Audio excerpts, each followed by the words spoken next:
अस्सलाम वालेकुम, नमस्कार, सत श्री अकाल एंड गुड इवनिंग। मैं हूं आरज़ू काज़मी और आप देख रहे हैं पॉइंट ऑफ व्यू। हमें जी ज्वाइन किया है डॉक्टर अभिषेक मिश्रा साहब ने। बहुत शुक्रिया सर कि आज आप आए। Thank you so much. Thank you आरजू जी। आपकी सभी दर्शकों को मेरा राम राम, नमस्ते, सलाम, अदाब, सत श्री अकाल, वनक्कम and good evening. Thanks for inviting me. Always a pleasure and honour to be on your show. Thank you so much sir. हमेशा आपसे बहुत कुछ सीखने को मिलता है और आज भी जो हम बात करेंगे, एक बताया जा रहा है इंडिया में जो है इंडिया डेटा प्रोटेक्शन बिल कोई आया है। ये सर बेसिकली ये क्या चीज़ है और इसको किस तरह से आप देखते हैं कि क्या फ़ायदा होगा पब्लिक को इसका? देखिए, पब्लिक को फायदा तो ऐसा होगा जो बहुत सी पब्लिक को पता भी नहीं है। हुँ, आज हम और आप जो हैं वो सिर्फ और सिर्फ डेटा है, सिर्फ और सिर्फ डेटा। हुँ, और कई बार हमें पता भी नहीं होता। जैसे हमारी आपकी बातें हो रही हैं व्हाट्सएप पे, वो डेटा है। हमारे आपके लिए तो वो इमोशंस है, हमारे आपके लिए वो एक तरीके का ट्रस्ट है, एक तरीके का फैक्ट है, लेकिन वो ultimately it is being conveyed in the form of data. ठीक है ना। आप कहीं कंपनी में काम करते हो, आपने अपनी कितनी इनकम हुई है, आपकी कितना आपका सेविंग्स है, कितना आपका क्या है, बल्कि इंटरनेट पे आप अपने मोबाइल के साथ कहाँ जा रही हो सब उसको पता है। एक हमारे यहाँ केस हुआ था कि आईआरसीटीसी को एक सज्जन ने टैग किया ट्विटर पे। थोड़ा सा ये वो है, एडल्ट है, लेकिन मैं बता देता हूँ। हुँ, आईसीआरसीटीसी को ट्विटर पे उन्होंने टैग किया। उन्होंने कहा, भाई जब मैं आईआरसीटीसी पे वो बुक कर रहा होता हूँ टिकट, तो मुझे ये बड़े अजीब से जो फीमेल अंडरगारमेंट्स के एडवर्टीजमेंट के वो आते हैं और बच्चों के सामने टिकट बुक करने में बड़ा बड़ा अजीब हो जाता है मेरे साथ। तो आईआरसीटीसी से मेरा रिक्वेस्ट है कि इस तरीके के एडवर्टाइजर्स या स्पॉन्सर्स को न ले। तो अब ये तो उन्होंने सीधा रेलवे वाले को टैग कर दिया था। रेलवे वालों की मजबूरी बन गई उनको इसका रिस्पांस देना। तो रेलवे वाले ने उनको लिखा कि आप जो अपने कंप्यूटर पे सर्च करते हैं उसको ध्यान करके रखिए, क्योंकि हमारा जो ये जो एडवर्टीजमेंट होता है वो हम नहीं करते, आपकी सर्च की बेसिस पे आपको एडवर्टीजमेंट दिखाए जा रहे होते हैं। सोचिए, इतना ज्यादा इंफॉर्मेशन हमारी और आपकी इनको पता है।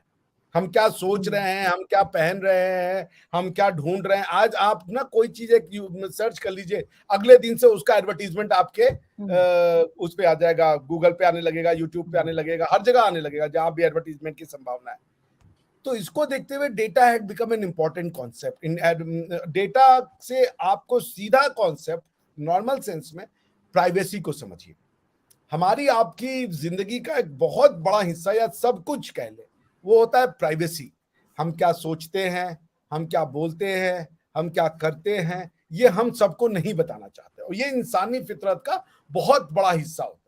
लेकिन डेटा जो है ना, ये ऐसा हो गया है कि इसने हमारी और आपकी प्राइवेसी को प्राइवेसी रखा ही नहीं है। क्योंकि भाई आप अगर हुँ, ये बात सोचे कि हम आपसे व्हाट्सएप पे क्या चैट कर रहे हैं, ये अगर कोई तीसरा पढ़ रहा है या वो कहीं स्टोर हो रहा है, जैसे चिट्ठी लिखी, तो चिट्ठी को अगर आपने सील पैक किया है तो भाई अगर वो बिना टूटे आई है तो आप समझ सकते हैं कि कोई नहीं पढ़ा उसको रास्ते में। लेकिन हुँ, यहाँ तो डेटा वो कहाँ से कहाँ जा रहा है इसका कोई कंट्रोल ही नहीं है ना, कि कौन सा। और हमें डेटा कह रहे तो आप सिर्फ वर्ड्स मत समझिए। Data can be anything. It can be spoken words, it could be pictures, it could be videos, it could be anything. It could be digit. तो हम लोग हालांकि जिस डेटा की बात कर रहे हैं आज के सेंस में वो डिजिटल डेटा की बात कर रहे हैं। तो हमारे यहाँ बहुत पहले एक केस आया हुँ, था, पुत्ता स्वामी केस, पुत्तु स्वामी केस। सुप्रीम कोर्ट में चला ये केस, दो है, पुत्तु स्वामी 1, पुत्तु स्वामी 2। उस केस में ये हुआ था कि गवर्नमेंट हमारे यहाँ जो आधार लाई थी ना, आधार कार्ड आपको पता होगा हमारे यहाँ चलता है, जी, जी। जिसमें आपको कुछ इंफॉर्मेशन देने होते हैं और गवर्नमेंट उन इंफॉर्मेशन को स्टोर करती है अपने पास। वो इंफॉर्मेशन है आपका आइरिस, आपका थंब, आपका डेट ऑफ बर्थ, आपका एड्रेस, आपका नाम। अब इतनी बड़ी इंफॉर्मेशन अगर सरकार के पास है तो सोचिए क्या से क्या हो सकता है अगर ये डेटा हुँ, लीक हो जाए या इस डेटा का मिसयूज कर दिया जाए। यानी मेरे आधार पे कोई और अगर बैंक का लोन ले ले या मेरे हुँ, आधार पे कोई क्राइम करके चला है तो बिल तो मेरे नाम पे फट जाएगा बिना कुछ कहे हुए। हुँ, तो it was challenge in supreme court कि ये प्रिवेसी है गवर्नमेंट को इतना बड़ा डेटा देना। अच्छा, आधार इसलिए भी जरूरी है क्योंकि जितनी वेलफेयर स्कीम होती है, जैसे मैंने आपको अभी पिछले वाले शो में हम लोग बात कर रहे थे, बताया था जैम, जनधन अकाउंट, आधार का कार्ड और मोबाइल, इन तीनों को मिला करके एक पिलफ्रेज फ्री पूरा का पूरा जो है गवर्नमेंट पॉलिसीज की बेनिफिशियरीज तक पहुंचाई जाती है। तो उसमें सुप्रीम कोर्ट ने भी ये डिटरमाइन करना था कि ये जो आधार एक्ट है, जिसमें आधार की सुविधा को या आधार के लिए डेटा कलेक्शन को गवर्नमेंट को अधिकार दिया गया, क्या वो वैलिड है कि नहीं है, क्योंकि it is ultimately a question of fundamental right to privacy. अच्छा, बड़े मजे की बात बताए, सुप्रीम कोर्ट को पहले ये डिटरमाइन करना पड़ा कि राइट टू प्राइवेसी हमारे कॉन्स्टिट्यूशन में फंडामेंटल राइट है भी कि नहीं है। क्योंकि आप अगर हमारा कॉन्स्टिट्यूशन पढ़ेंगे, सिर्फ प्लेन टेक्स्ट पढ़ लें, तो कहीं भी प्राइवेसी नहीं लिखा हुआ है कि वो part of the fundamental right है। अंत में सुप्रीम कोर्ट ने यही डिसाइड किया कि right to privacy is a part of article 21 fundamental right है, और उसके बाद से उन्होंने डिटरमाइन किया कि yes, right to privacy is a fundamental right. फिर ये डिटरमाइन किया गया कि क्या ये जो आधार का एक्ट है ये फंडामेंटल राइट को वॉयलेट करता है, और यानी आपके राइट टू प्राइवेसी को ब्रीच करता है। उन्होंने कहा नहीं करता है, ऑफ कोर्स कुछ प्रोविजंस को आप इतना यहाँ पे लॉ डिटरमाइन करने की जरूरत नहीं है। सो पॉइंट ये है कि data is all about our personal informations. वो अगर लीक हो रही है, किसको लीक हो रही है, कोई डेटा कैसे प्रोसेस कर रहा है। आपने कहीं फॉर्म भर के आई है कि भाई मैं आपसे, आप जाइए आजकल क्या नाम है रेस्टोरेंट वाले भी तो आपका फोन नंबर ले लेंगे, ये ले लेंगे, सर्विस कैसी रही। या आपने कोई जॉब अप्लाई करने के लिए किसी वेबसाइट पे अपना पूरा का पूरा डिटेल डाल दिया, अपनी मार्कशीट अपलोड कर दिया है, अपना सीवी अपलोड कर दिया है, अब आपका सिलेक्शन तो नहीं हुआ, लेकिन आपकी सारी की सारी डेटा जो है वो उन कंपनी के पास है। या आप किसी कंपनी में काम करती हैं, कितना प्रोविडेंट फंड बना, कितना आपका क्या बना, वो सारा का सारा उस कंपनी के पास है। आप कंपनी छोड़ के कहीं और चली गई, या रिटायर हो गई, या आपने रिजाइन कर दिया, तो ये सारी इंफॉर्मेशन जो है ना, वो उसका यूज इतना भयंकर है कि अगर आप इसको आज रेगुलेट नहीं करेंगी तो ये बहुत बड़ी समस्या बन जाएगी। पहली बात, एक समस्या जो आप ये समझे कि अगर आपने किसी को अपना डेटा दे दिया है तो क्या आप उससे अपना डेटा वापस मांग सकती हैं? क्या आप कह सकती हैं कि हमको ये बताओ कि तुमने मेरा डेटा किसको दिया है, वो जानकारी हमको चाहिए, क्योंकि डेटा बिक रहे हैं आज की डेट में। सर आपको याद होगा एक जमाने में कुछ टाइम पहले ही ट्विटर और फेसबुक के लिए भी कहा जा रहा था कि ये दोनों जो हैं वो जितने लोग भी इनके मेंबर हैं या जिसने भी आईडी बना रखी है उनके डाटा जमा कर रहे हैं और उसको पता नहीं कैसे इस्तेमाल किया जाएगा। वो भी एक हंगामा था। हाँ, तो ये तो हंगामा, ये एक फॉर्म है जो कि लोगों ने जो लोगों को दिख रहा है। मगर आपको ये डेटा, जैसे आपने शेयर्स खरीदा, आज के दिन में सारा का सारा जो शेयर है वो तो पेपरलेस हो चुका है। इक्विटी मार्केट, सिक्योरिटी मार्केट में जाए, सब कुछ तो डीमैटेरियलाइजेशन जिसको हमारे यहाँ कहते हैं, अब तो वो सब आपको ऑनलाइन और कंप्यूटर पे चल रहा है। सो पॉइंट ये कि गवर्नमेंट को ये बहुत जरूरी था कि एक डेटा प्रोटेक्शन बिल लाए या लॉ लाए। अब वो एक्ट बन गया हमारे यहाँ।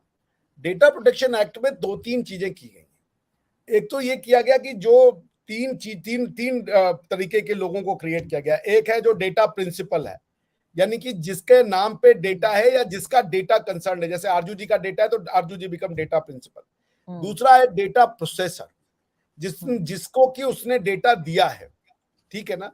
तो अब मान लीजिए किसी कंपनी को आपने सीवी फॉरवर्ड किया और आप चाहती हैं कि अब मेरी सीवी वापस आ जाए, या ये किसी को नहीं बताया जाए कि आपने अप्लाई किया था, तो क्या वो आपको वापस देगा या नहीं देगा।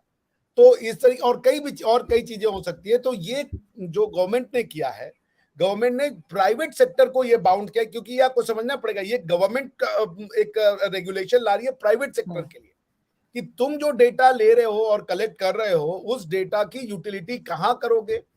क्या ये तो ये सीआईए का एक प्रिंसिपल है, confidentiality is the first principle, कि डेटा लिए हो तो इंश्योर करो कि वो डेटा सिर्फ डेटा प्रिंसिपल और डेटा प्रोसेसर के बीच रहे, उसके अलावा वो कहीं नहीं जाए। उसके बाद एक्सेसिबिलिटी, कि अगर डेटा प्रोवाइडर अपना डेटा वापस मांग रहा है या डेटा डिलीशन की बात कर रहा है या डेटा रिट्रीवल की बात कर रहा है तो भी आप उसको कर सके, ठीक है ना। मान लीजिए कहीं आपका डेटा स्टोर है, आज की डेट में आपकी आइडेंटिटी डेटा पे है, मान लीजिए वही उड़ गई तो आज की डेट में लोगों को सर्टिफिकेट तो मिलता ही नहीं है। अगर कोई डेटा उड़ा दे तो हमारी आइडेंटिटी में मुश्किल में पड़ जाएगी कि हम ये हैं, इसको कैसे साबित करेंगे। तो इसके लिए बहुत इंपॉर्टेंट बिल है जो कि लॉ में हमारे यहाँ कन्वर्ट हो गया, डेटा प्रोटेक्शन एक्ट। और it's an important safe guard जो कि लोगों को मिला है from misuse of the private companies. और ये इट्स अ वेरी, कभी अगर आपको होगा तो हम लोग डिटेल में बात करेंगे। जैसे गवर्नमेंट ने एक डेटा प्रोटेक्शन बोर्ड बना रखा है, अगर आपको कंप्लेंट है कि जो आप डेटा जो आपका प्राइवेट कंपनी ने लिया है वो उसका मिसयूज कर रहा है, तो आप वहां जाके कंप्लेंट लॉन्च कर सकते हैं। पहले तो ऐसा कुछ नहीं था ना, ट्विटर ने आपका डेटा मान लीजिए बेच दिया किसी को, या ट्विटर ने ये बता दिया कि आरजू काजमी इस माइंडसेट की है। तो मान लीजिए जैसे हमारे यहाँ आपको एक बार क्या हुआ था कि बीजेपी ने कांग्रेस के ऊपर ये इल्जाम लगाया था कि इन्होंने कोई एक प्राइवेट कंपनी हायर की थी विदेश से, फॉरेन से, और उसको ये एनालाइज करना था कि ये जो लोग आपस में फेसबुक की पोस्ट को शेयर कर रहे हैं, जो चैट कर रहे हैं, उससे ये पॉलिटिकल माइंडसेट कौन सा है, कौन सा इशू इनको कंसर्न कर रहा है, वो एनालाइज करके पता किया जा सके। जैसे अब आपका एक पॉलिटिकल बेंट तो होगा ही, मेरा भी एक पॉलिटिकल बेंट ऑफ माइंड तो है। अब हम दोनों एक बात कर रहे हैं तो हम दोनों अपने ही पॉलिटिकल बेंट ऑफ माइंड को डिस्कस कर रहे होंगे, तो उसको एनालाइज करके एक अगर पूरा का पूरा वो मैपिंग कर दे कि इतने लोग हैं ये पॉलिटिकल बेंट के हैं, इतने लोग हैं ये पॉलिटिकल बेंट के हैं, और इसमें ये हैं जो इस पॉलिटिकल बेंट के हैं, तो फिर तो इलेक्शन की न्यूट्रलिटी खत्म हो गई। भाई इलेक्शन क्या होता है कि आप एक क्लोज रूम में जाती हैं, प्रोटेक्टेड रहता है, किसी को पता नहीं होता, आप बटन दबाती हैं या जो भी आपका सिस्टम है वो करके चली जाती है, कोई नहीं जानता। मगर अगर ये बात पता चल जाए कि आरजू काजमी ने जाकर के एक्स या अभिषेक मिश्रा ने जाके कांग्रेस को वोट दिया, आम आदमी को वोट दिया या बीजेपी को वोट दिया, तो हमारी आपकी तो जो वो है क्या नाम है एक प्रोटेक्शन है वो तो चली गई, बिकॉज नाउ एवरीवन नो कि हम किसको जाकर दे रहे हैं। तो ऐसी एनालिटिकल कंपनियां बैठी हुई हैं देश के बाहर, तो आपका सॉवरेनिटी भी कॉम्प्रोमाइज है, बिकॉज कि आप उनको इन्फ्लुएंस कर सकते हो। आप समझ रहे हैं, आप उनको डेटा दे दो कि भाई ये लोग हैं, ये तो गॉन केस है, ये बीजेपी वाला है, इसका आप इसको मान लीजिए वो आपकी कंपनी में काम करते हैं, पहले से पता लग जाएगा सर, पहले से अंदाजा हो जाएगा ना, अंदाजा हो जाएगा, नाम पता होगा कि ये बीजेपी वाला है, इसकी ऐसी सिचुएशन कर दो कि ये जो है थक हार के कांग्रेस को वोट दे, या कांग्रेस वाला है तो थक हार के बीजेपी को वोट दे। आप समझ रही हैं, तो ये एक बड़ी वो हो गई थी, और फेसबुक ने बेच दिया था डेटा, फेसबुक ने सारे डेटा प्रोवाइड करा दिए थे थर्ड पार्टी को। तो पॉइंट ये कि अब अगर मान लीजिए मेरा डेटा फेसबुक ने किसी को दे दिया, हम कहां जाए? फेसबुक से तो हम लड़ नहीं सकते, आपको, और हम तो फेसबुक से नहीं लड़ सकते क्योंकि हमें तो पता भी नहीं है कंप्लेंट कहां करनी है। आपको पता है कि अगर मान लीजिए आपकी जो इंफॉर्मेशन है कि आपने क्या सर्च कर रही हैं और क्या नहीं है, फेसबुक या गूगल किसी और को दे रहा है, तो आप उसका कंप्लेंट किससे कीजिएगा? बिल्कुल, गूगल और ये तो पावरफुल है देश, भाई इनको गवर्न कौन करेगा? आप पाकिस्तान में बैठी है, गूगल का जो सर्च इंजन है या गूगल का पूरा कुछ है वो अमेरिका में है। एक तो ट्रांस बॉर्डर जो है वो भी एप्लीकेशन है, बहुत बड़ा इशू है ये ना। मान लीजिए आप अमेजन, पता नहीं पाकिस्तान में अमेजन है कि नहीं है, आप कितना ई कॉमर्स करती है, हमारे यहाँ ई कॉमर्स बहुत पॉपुलर है आज की डेट में। ये सारे के सारे बाहर बैठी हुई हैं कंपनियां। तो पॉइंट ये था कि इनको प्रोटेक्शन देना बहुत जरूरी चीज थी, गवर्नमेंट रेगुलेशन करना रेगुलेशन ही नहीं था। तो ये डेटा प्रोटेक्शन एक्ट ने, ये एक डिजिटल डेटा की बात हम कर रहे हैं, डेटा तो फिजिकल भी हो सकता है, बट जो भी हमारी बातचीत हुई है यहाँ पे आज वो डिजिटल डेटा के सेंस में है। So that's why digital data protection act. बिल्कुल ऐसा ही होना चाहिए, क्योंकि आप से मैंने जैसे पहले भी कहा कि फेसबुक और ट्विटर के बारे में सुना था, बल्कि फेसबुक के बारे में वही जैसे आपने कहा ज्यादा सुना था कि इन्होंने डाटा जो है वो लोगों का वो लीक कर रहे हैं, ये बात भी हुई थी, और उस पर भी बड़ा हंगामा मचा था, लोग काफी नाराज थे, क्योंकि हर एक नहीं चाहता कि ऐसा हो, हर एक की अपनी एक प्राइवेसी होती है और वो उसी को मेंटेन रखना चाहता है। लेकिन सर अगर हम बात करें डीप ओशन मिशन की, एक आपके यहाँ ये भी बात की जा रही है डीप ओशन मिशन, ये मतलब क्या है? ये तो खैर मैं बिल्कुल वाकई में आपसे ही समझना चाहूंगी कि एग्जैक्टली, क्योंकि ये काफी कॉम्प्लिकेटेड किस्म का टॉपिक है और इसको आप ही समझा सकते हैं। देखिए, इंडिया जो है वो शुरू से एक पेनिनसुला के रूप में जाना जाता रहा, या पेनिनसुला है ही है ना। तो ब्लू इकोनॉमी जो है कि सी से, अब सारी इकोनॉमी का अगर सोर्स सिर्फ इंडिया का लैंड मास है, और आप जो है जो समुद्र के अंदर की जो इकोनॉमिक्स है उसको छोड़ रहे हो, तो आप एक बहुत बड़े इकोनॉमिक्स से कॉम्प्रोमाइज आप कर रही हैं, समझ रही है ना।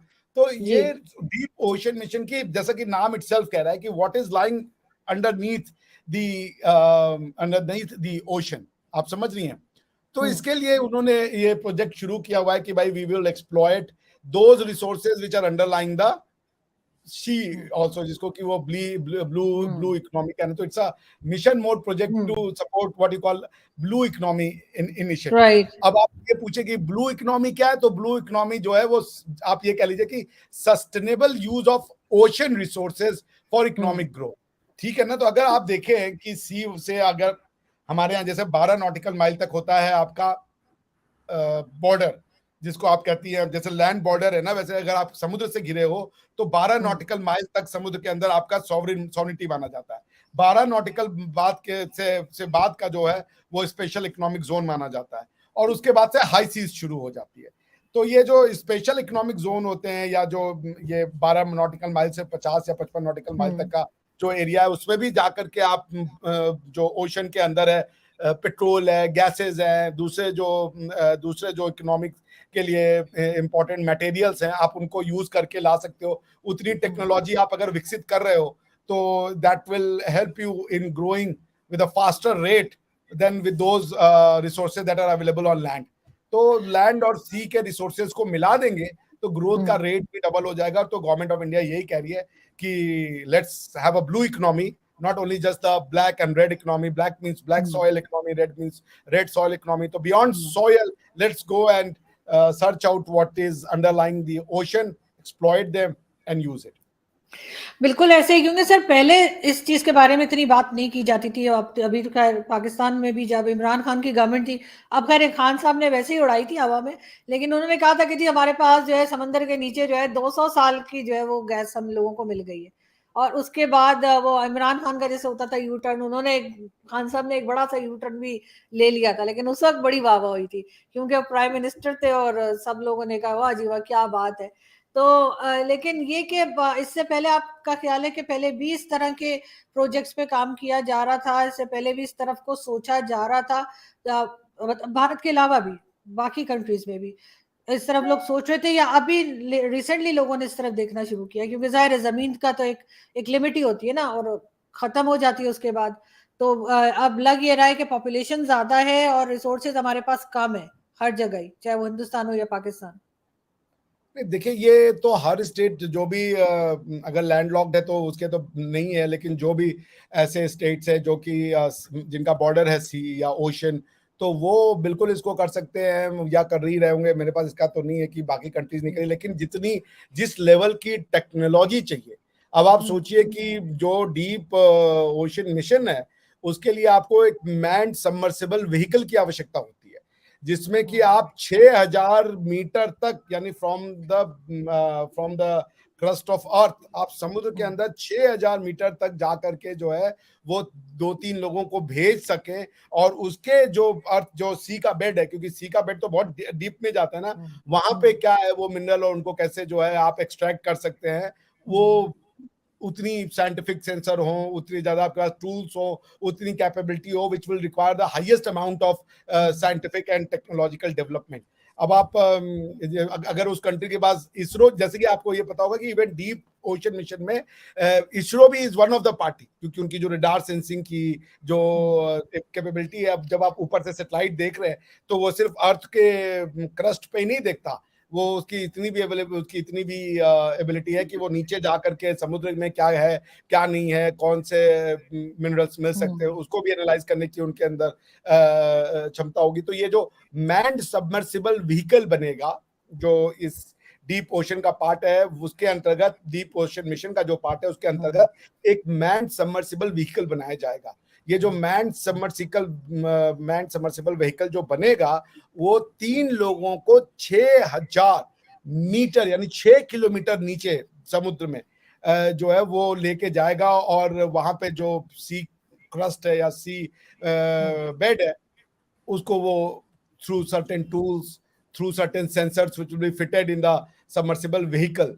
तो उस सबमर्सिबल व्हीकल को डेवलप करने में इसरो भी एक इम्पोर्टेंट पार्टी है, यानी कि डीप ओशन मिशन का जो जो कंपोनेंट्स है, जो कंपोनेंट इंस्टीट्यूशन है, उसमें इसरो एक है, दूसरा है एनआईओटी, उसका नाम है national institute of ocean technology. वो दोनों मिलकर के ये ऐसा एक सबमर्सिबल व्हीकल बनाएंगे जो 6000 मीटर नीचे जा करके वो देखेंगे कि क्या क्या हो सकता है और क्या क्या मिनरल्स मिलने की पॉसिबिलिटी है। Development of deep sea mining का भी जो टेक्नोलॉजी चाहिए उसको भी करेंगे, उसके लिए एक इंटीग्रेटेड माइनिंग सिस्टम डेवलप किया जाएगा जो कि पॉलीमेटेलिक नोड्यूल्स है at the different level of the depth of the Indian ocean, उसमें जाकर के करेंगे। अब ये पॉलीमेटेलिक जो नोड्यूल्स हैं वो क्या होता है, अगर आप पूछेंगे तो पॉलीमेटेलिक नोड्यूल्स वो पत्थर है या रॉक है जो कह रहे हैं which is scattered on the seabed, ठीक है ना, जिनके अंदर की आपको संभावना है कि वहां से आपको आयरन, मैग्नीज, निकल, कोबाल्ट जैसे जो है वो डेवलप मिनरल्स मिलने की संभावना है। सो ऑफ कोर्स अगर आप जी बताएं। जी जी, आपका क्लियर। नहीं नहीं, बस ये कि इतना ज्यादा अगर आप आपका जो अर्थ पे मिनरल है उसको अगर आप सीबेट के मिनरल से एड अप कर दें तो आपकी इकोनॉमी तो of course there will be a lot of change ना। जी नहीं, बिल्कुल आप सही कह रहे हैं सर, क्योंकि कई चीजें अब लोगों को नई भी लानी पड़ेंगी और नई चीजों के ऊपर एक्सपेरिमेंट्स भी करने पड़ेंगे इस तरह के, क्योंकि जिस तरह से पॉपुलेशन बढ़ रही है और हर चीज में लोगों को मुश्किल आ रही है, तो जाहिर है कि लैंड के ऊपर इतना कुछ नहीं हो सकता, पॉसिबल नहीं है। लेकिन बहुत अच्छी बात है कि इस तरह की बातें भी की जा रही हैं, और जैसे डीप ओशन मिशन और इस किस्म के मिशन जो हैं वो यकीनन किए जाने चाहिए, और हमें यकीन है कि इंडिया तो सबसे पहले कर लेगा, क्योंकि आप लोग हर चीज में जो है वो आगे की तरफ जा रहे हैं। आपका एजुकेशन सिस्टम में, आज भी एक इंडियन शो में थी और उन्होंने पूछा कि पाकिस्तान में लोग क्या समझते हैं कि क्या चीज ऐसी है भारत की जो पाकिस्तान में होनी चाहिए, तो मैंने कहा सबसे पहले तो एजुकेशन सिस्टम जो है भारत का, उसके काफी चर्चे हैं पाकिस्तान में, और लोग समझते हैं कि आपका एजुकेशन सिस्टम बहुत इम्प्रूव्ड और अच्छा है। जी मैं बताऊं आरजू जी, इस पे थोड़ा सा अगर डिफरेंट टेक रखें, एजुकेशन सिस्टम आपका भी वही है, एजुकेशन सिस्टम हमारा भी वही है, सिस्टम की बात कर रहा हूं जी। अंतर है कि उस सिस्टम को इम्प्लीमेंट, हमारे यहाँ एजुकेशन सिस्टम से ओपन माइंडेड बनाया जाता है। ओपन माइंडेड का मतलब कि उस बच्चे को कुछ भी ये नहीं बताया जाता कि ये फाइनलिटी ऑफ द नॉलेज है, उसको इतना इतना खुला जहन दिया जाता है कि वो सबको स्वीकार कर सकता है। तो वो रिसर्च और टेक्नोलॉजी के लिए इनबिल्ट होता है वो माइंडसेट, क्योंकि उसको ये नहीं होता कि अरे यार ये ऐसा तो नहीं है कि कहीं ये पाप हो जाएगा, ये पुण्य हो जाएगा, ये गलत हो जाएगा, ये ऐसा कर देंगे तो वो हो जाएगा, उसको कोई मतलब he is free in his mind, कुछ भी एक्सप्लोर करेगा, वो फ्री है।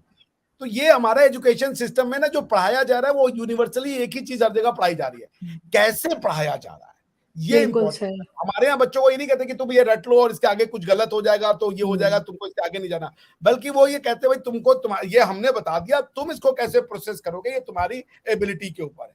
तो we create a free mind, और ये आज से नहीं हो रहा है, ये हजारों साल से हो रहा है। जब आपके हमारे यहाँ पे ये आप देखिए, जब कोई आते थे लोग कहते कि इस्लाम में सूफियों का भी बहुत बड़ा हाथ है, होगा, लेकिन वो सूफियों की करामात नहीं थी, वो करामात भारत के माइंडसेट की थी कि उतना खुला रखता था कि कोई उसको आके कहे कि भाई तुम ये स्वीकार कर लो तो कहता था हाँ यार होगा ही, क्योंकि हमारे दिमाग में तो कुछ बंधा हुआ है नहीं। आप समझ रहे हैं? अगर जी बोले। नहीं नहीं, आप बिल्कुल ठीक कह रहे हैं सर, ऐसा ही है। लेकिन एक चीज और है जो मेरा ख्याल है कि भारत के लोगों ने गलत की है, जब ये हर किसी को एक्सेप्ट करना शुरू किया, चाहे मुगल आ गए या कोई आ गए, क्योंकि मेरे नाना कहते थे कि बेटा इतना मीठा ना बनो कि लोग खा जाएं, और इतना कड़वा भी नहीं बनो कि लोग थूक दें। तो इसलिए जो है वो मुझे लगता है कि वो जो आइए आइए आइए वाली पॉलिसी थी ना भारत की, वो गलत थी। जब मुगल आए थे और यहाँ सब कॉन्टिनेंट में और भारत में हर जगह कब्जा करना शुरू किया था, तो उधर ही रोक देना चाहिए था, उधर ही वो तो कोई रोका स्टेप गया, लेना चाहिए था। वो तो लेकिन रोका गया। भारत की एक एक इंच भाई, Islam got defeated in India. ये जो कहते हैं ना कि Afghanistan is the graveyard of empire, नहीं नहीं नहीं नहीं नहीं, India is a graveyard of Afghanistan. तो 2-3 साल में बुद्धिज्म से इस्लाम में कन्वर्ट हो गया। कोई हमारे अगर यहाँ जी नहीं सर, मैं बस हमारे यहाँ एक जैसे सेंटेंस पहले। बोल दूं, जी जी हाँ ये कॉन्सेप्ट चला जाए। देखिए हमारे यहाँ चूंकि खुला हुआ था ना, ये आपकी बात सही कि हमको ये पता नहीं था कहाँ रुकना है, क्योंकि ये part of the belief system है या पार्ट ऑफ द सिविलाइजेशन है कि आपको कुछ बंदिश नहीं है। उसी बंदिश में, उसी फ्री में हमारे पास कुछ ऐसी भी चीजें आई जिन्होंने बाद में ये आके कहा कि ठीक है तुमने हमें इसलिए अपना लिया क्योंकि सब सही है, लेकिन हमको अब अपनाने के बाद तुम ये नहीं कह सकते सब सही है। सो दिस इज वेयर जो आप कह रही हैं वो वही हो गया। जी बताएं। बिल्कुल ऐसा ही है सर। लेकिन सर जैसे बड़े यहाँ पे बड़े ही प्राउडली बताया जाता है ना कि जी सोमनाथ का मंदिर तोड़ दिया और उस पे इतनी बार 14 बार अटैक किया और ये किया, तो मेरे फादर कहते थे एक तो इन लोगों को शर्म नहीं आती कि आपने किसी का मंदिर तोड़ दिया, फिर आप इतने चौड़े होके बता रहे, और उससे पहले 13 बार जब मार खा के गए थे उसका उसका जिक्र नहीं होता कि जो उन्होंने बचाया भी तो होगा ना, जो इतने अटैक्स करने पड़े इनको, बिल्कुल पहले बिल्कुल, अटैक हर में बार नहीं हुआ तो हर बार अटैक्स के बाद जूते खा के गए और फिर आए, तो वो मैं समझती हूँ इस किस्म की भी हिस्ट्री जो पाकिस्तान की टेक्स्ट बुक्स में वो मतलब हटा देनी चाहिए, क्योंकि ये गलत सिखा रहे हैं हम बच्चों को, भाई गलत तो बात खुद से पढ़ा रहे हैं। नफरत, आप एंड खुद से नफरत सिखा रहे हो ना। हाँ, और एंड आई एम वेरी अगर प्राउड कि मेरे मेरे पेरेंट्स इस तरह की सोच नहीं रखते थे, और शायद यही वजह है कि मेरी भी नहीं है। वही एग्जैक्टली ये तो आप खुद से सोच रख लो। देखिए हिंदुस्तान इकलौता देश है दुनिया में जो मार्शल रेस और ये रेस कहा जाता है ना, अगर कोई मार्शल रेस है वो है हिंदुस्तान। हिंदुस्तान को गुलाम बनाने के लिए पिछले 700-800 साल से कई लोग आए, कुछ तलवारें लाए, कुछ उन्हें तोप लाया, जो भी लेके आए, लेकिन हिंदुस्तान उसका असर हुआ बिल्कुल। हम करीबन करीबन 1/4 या उससे थोड़ा सा हिस्सा, 30% हिस्सा हमारा चला गया, हमारे यहाँ से अफगानिस्तान चला गया, आज पाकिस्तान और ईस्ट पाकिस्तान और वेस्ट पाकिस्तान चला गया, लेकिन चंक ऑफ द इंडिया जो है वो हम बचाए, हमको नहीं कोई कन्वर्ट कर पाया। ईरान पर्सिया जैसा बड़ा इतनी बड़ी अंपायर, शक्तिशाली अंपायर 30 साल में हार गई, स्पेन हार गया, सब कुछ हार गए, लेकिन हिंदुस्तान बचा रहा। यही हम कहते हैं। अफगानियों ने नहीं लड़ा मैडम, याद रखिएगा। अफगानियों ने तो, अफगानी बुद्ध हुआ करते थे भाई, पश्तून तो बुद्ध हुआ करते थे, वो तो यूं चेंज हो गए। लड़ा हमने, क्योंकि हम बिल्कुल। जो थे हमने उसको रोक दिया। और ये तो आपका शिकवाए वो पढ़ लें, उनका क्या नाम है, इकबाल का, उन्होंने भी लिखा कि बेड़ा जो होता है इस्लाम का वो दुनिया फतह करते हुए चला। दुनिया क्या, वो तो खाली नॉर्दर्न हेमिस्फीयर को ही वो दुनिया समझते हैं। एक तो दिक्कत ये है, टोटल मिला के नॉर्दर्न हेमिस्फीयर के कुछ हिस्सों में ये सब हुआ, उसको दुनिया समझे। न चाइना गए, न कोरिया गए, न जापान गए, न रशिया गए, कुछ नहीं गए, और ये समझे दुनिया हो गई। और अमेरिका और ये अंटार्कटिका तो कभी गए नहीं, तो इसका क्या खैर, मतलब। हमारे यहाँ तो खैर ये भी बड़ा बताया जाता है कि जी अल्लामा इकबाल ने पाकिस्तान का ख्वाब देखा था, और अल्लामा इकबाल के खुद के बेटे जस्टिस जावेद इकबाल जो है, उनका कहना है कि मेरे फादर ने तो कभी इस तरह की कोई बात ही कोई नहीं की। तो वो अब किसकी बात का इंसान भरोसा करे। तो हमारे तो ऐसे ही चला करता है। एक जमाने में हमारे पीटीवी पे बहुत आया करता था, मिस्टर जिना के ना अकवाल आ जाया करते थे, सेइंग्स जो उनकी थी ना, कि उन्होंने ये कहा, उन्होंने ये कहा जी, मोहम्मद अली जिना ने ये कहा। तो मेरे फादर कहते थे वो बेचारे ऊपर बैठे हैरान हो होंगे ये मैंने कब कहा। तो वो मतलब हमारे कुछ भी चलता है। तो वो इस वजह से हमारी जो हिस्ट्री की बुक्स है ना, वो भी सही होने वाली हुई है, और बाकी टेक्स्ट बुक्स भी। Thank you so much sir, आपने ज्वाइन किया, बहुत अच्छा लगता है हमेशा आपसे बात करके। बहुत शुक्रिया। Thank you. Thank you.